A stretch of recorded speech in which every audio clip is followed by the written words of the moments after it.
Hi folks, you're with Tacitus Today, your pushback channel, and thank you for joining this audio live stream.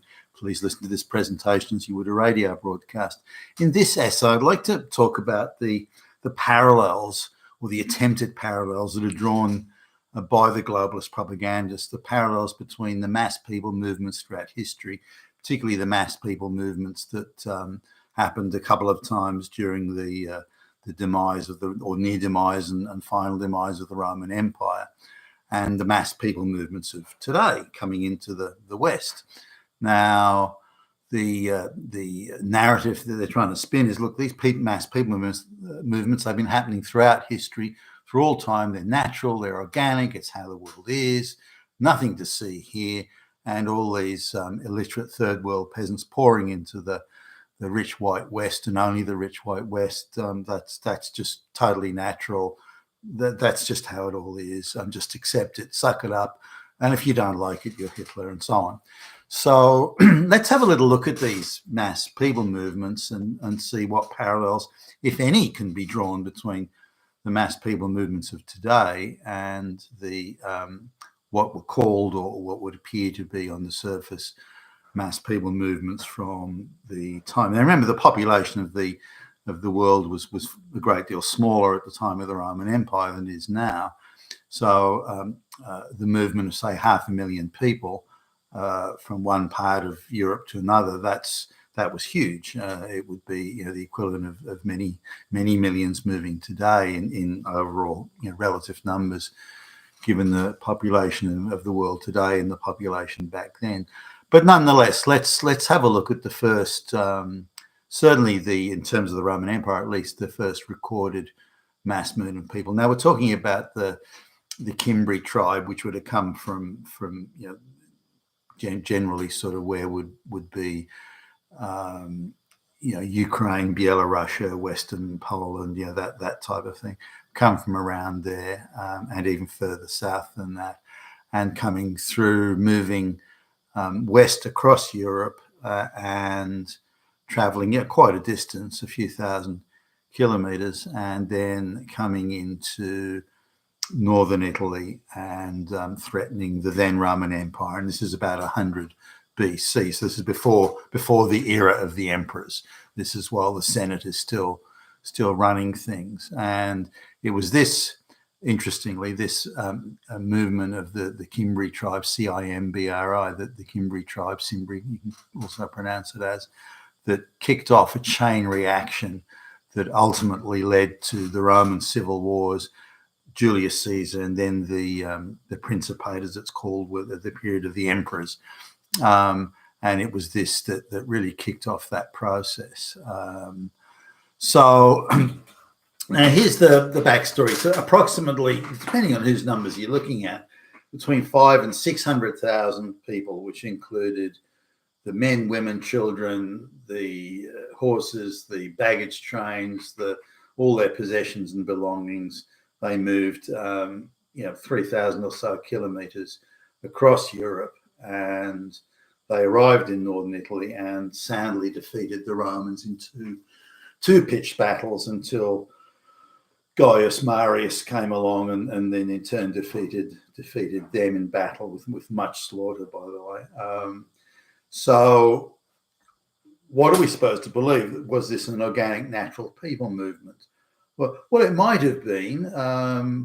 We don't know exactly why that many people. Remember, it's men, women. It's not just men moving. It's men, women, and it's the entire thing. The entire tribe is a large tribe, 500,000 plus, is pulling up stakes, grabbing all their belongings, and then engaging in what is, at the time, a pretty huge trek across Europe. Why would they just suddenly up stakes and move? Now, remember, these guys are militarily so good, they can defeat the most organized, well-equipped, well-trained army in the world. Twice they could defeat. So these guys these guys aren't bums or slouches. They're militarily very capable. And so why are they moving? Now, one argument is, or one claim is, that they were being pushed out by others. That seems unlikely. If your army is that good, you can defeat the Romans, the most advanced army, certainly in the Mediterranean basin at the time. If you can defeat the the world's leading, best organized, best trained, best equipped army, not once but twice, then your military is pretty good. Your military capability is way up there. So the idea that they were just slapped around and pushed around and kicked out of an area because they couldn't compete militarily with some other group, that seems very possible, but very unlikely. So they're moving for other reasons. We can reasonably conclude these 500,000 people are moving for other reasons. Now, we don't know what the climate was, at the time. When I say climate, I'm talking about climate change, but say they've got 10 or 12 years, 15 years of excellent harvests, very moderate weather, there's no floods, there's no shortage of rain, everything is just perfect growing conditions for crops and running animals and so on. So there's no plagues or outbreaks of medical emergency type outbreaks that are causing mass deaths. It's all so the people in the time, if they were if conditions were prosperous, they would immediately translate that into procreation. So it's quite possible that there were a few years of flood or a few years of shortage of rain, and just normal cycles. But because they'd had such a long period of bounty, they were finding that their population had exploded, but their means to feed that many people was compromised. Maybe there were hostile tribes around them that were burning the crops or disrupting, stealing their animals or something. So there could have been those things as peripheral issues, but it's unlikely given their military capability to defeat the Romans in two pitched battles. It's unlikely that they would have been unable to deal with that. So we can assume that it was issues beyond their control, such as an outbreak of a plague, or as I say, the agricultural conditions deteriorated substantially, or their population exploded to such an extent that they were no longer able to grow enough food to. But whatever it was, if you're pulling up stakes like that from where your ancestors are buried and all this sort of thing, it must have been serious enough that they felt their situation was unsustainable. Now, of course, these are thousands of years ago. There was no television or mobile phones or YouTube videos to tell them, look how great things are at Rome. Those people are really rich. Look at those fine marble buildings and the irrigation, and they've got fountains and fresh water all year round. There was nothing like that. They could have heard second or third hand stories from traders, I guess, but that's still a huge decision to make, to just pull up stakes and start moving into the unknown. Now, the other sort of stories that abound when describing this mass people movement, and again, we're talking 100 BC, give or take, is that they were moving into other areas, as they trekked across Europe. They're moving to other areas, but they were getting kicked out by militarily superior folks. I don't buy that for a second. The military capability of the places around at that time was not great, and it was very small tribe and sporadic. Now remember, these guys they can put 250,000 warriors into the field. So these guys, and now in military terms, that was a colossal army of the day. They could have overcome anybody they wanted. There was no other tribe in the region that could have put together enough military capability to defeat these guys or kick them out of the place. So we've got to assume that there were insufficient resources for them in the places that they were visiting, the places they were traveling through or across. Now, they weren't traveling through sort of areas of vast fertile plains. So, we've got to assume that they, 500,000 people at the time, by the way, that many people, they can drink rivers dry, that many people. So it's a huge logistical undertaking to feed and care for that many people. So they're moving through Europe, and then they come through. They cross like the Southern Alps and around there, which wouldn't have been an easy sort of path to take. They could have headed north through through what today is Germany, and maybe come out onto the wider plains of what would be Western Germany or around France and around there. But they didn't do that. They headed for Italy, which seems a little bit counterintuitive. But nonetheless, maybe as they got closer to northern Italy, they heard stories about the riches of Rome and how Roman granaries were overflowing, and all these sorts of things. But nonetheless, they arrive in northern Italy and causing much panic in Rome. That there's negotiations where they try and cut a deal. This doesn't seem to work out, so they have two pitched battles, and the Cimbri win. They defeat the Romans quite soundly. So again, their military capability is very high by the standards of the day. That's when the Romans sort of go into panic mode, and they appoint. There were two consuls, like two prime ministers each year, that the Roman Senate would elect, and during times of invasion and things like that, they could appoint one of these consuls as effective dictator for that 6-month period, but they were expected to relinquish that status of dictator as soon as the 6 months was up. So they appointed Marius, who was a politician and a general of some standing, and he very cautiously sort of followed the Cimbri around until he came to a battlefield in a situation of his choosing, and then he defeated them in what today is southeast France, a place called Acquisexti, and it was a crushing defeat. And they followed up with a second one. One of Marius's lieutenant generals was a guy called Cornelius Sulla, and Marius and Sulla were very much part of the beginning of the destructive civil war that racked Rome until Julius Caesar managed to take control. And then later on, of course, collapsing into civil war again. So Rome was on the verge of going into 60 or 70 years of ongoing, on and off, but ongoing civil war until Augustus, Julius Caesar's adopted nephew, became emperor and began the Principate. So giving Marius those dictatorial powers again was the beginning of the Roman civil wars. But this was a mass people movement. What exactly caused it? Well, no one knows. It obviously took 500,000 people with children and the whole thing quite a long time to cross from where they were into where they'd originally been into northern Italy. But what drew them there?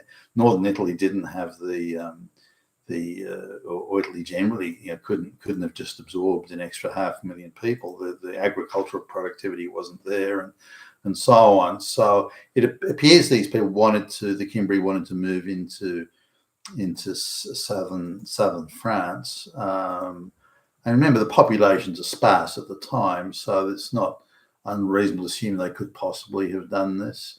Again, there are issues with how do you grow enough crops, how do you feed that many people? They'd have had to steal and rampage around and grab everyone else's agricultural production in order to survive.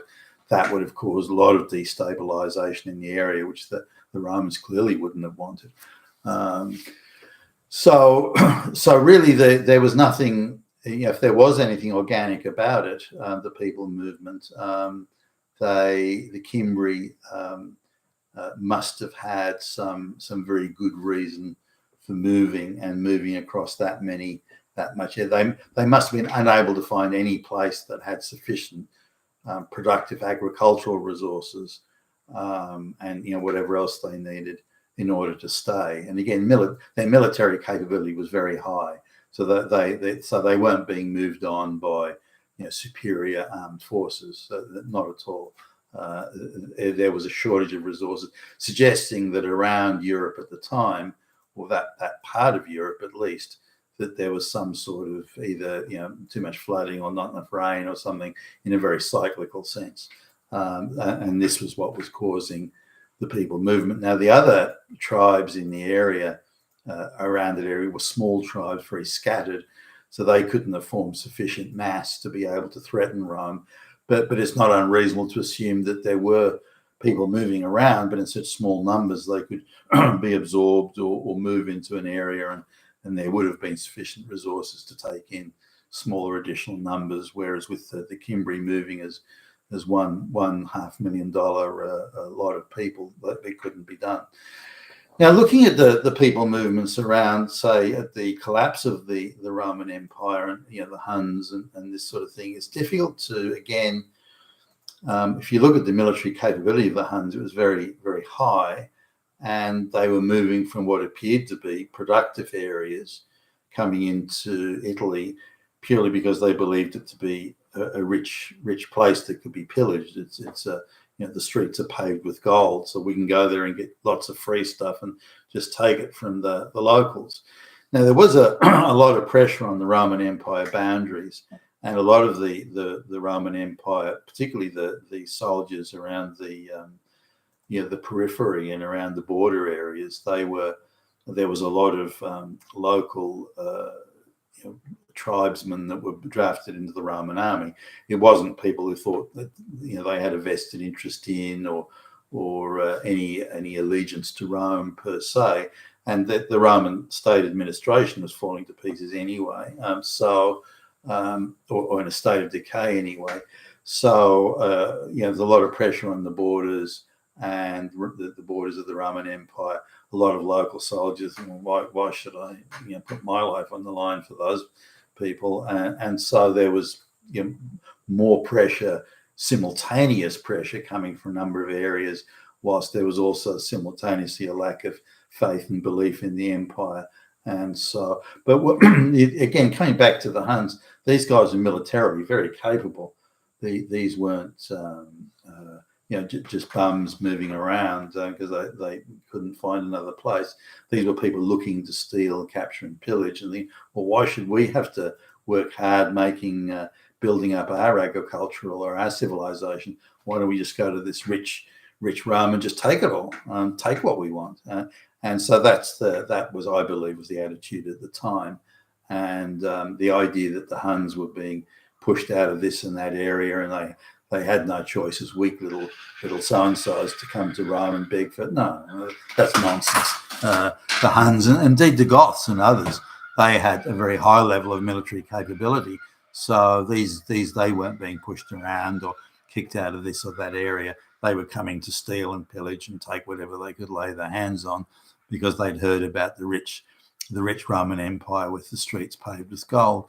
So I can't. Now, bear in mind, there's no NGOs running around in those days saying, "Hey, guess what? Why don't you go to Rome and they'll give you lots of free stuff?" And those NGOs didn't exist, and there was no World Economic Forum or globalist cabal that was whispering in the ears of these people and sending stirrers and agitators around to bring them to. There was none of that. So what are the parallels with the mass people movement today? Well, almost zero.